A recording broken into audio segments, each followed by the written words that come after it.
فدي اول خطوه بالنسبه لنا، ان احنا هنجيب الويب سايت بتاعنا نحطه هنا وندوس فحص.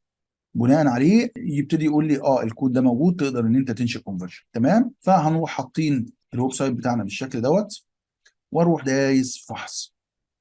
طبعا هو بياخد شويه كده، بيفحص الويب سايت، بعد كده بيقول لك اجراء حاله ناجحه يدويا للوصول الى المميزات. خلاص هو قرا كده، لقى ان الكود موجود. تمام. وباكد تاني، مش كود الاحاله الناجحه، تمام، الكود الخاص بعلامه جوجل، اللي هو التاج بتاع جوجل، سواء الخاص بجوجل تاج مانجر وحطيته في الويب سايت، او الخاص بالريماركتنج الخاص بجوجل ادز وحطيته في الويب سايت. تمام. طيب حطيت الموقع وفحصته، فقال لي لا، تقدر دلوقتي ان انت تنشئ عادي جدا. فانا هبتدي انشئ وادوس اضافه اجراءات حاله ناجحه يدويا.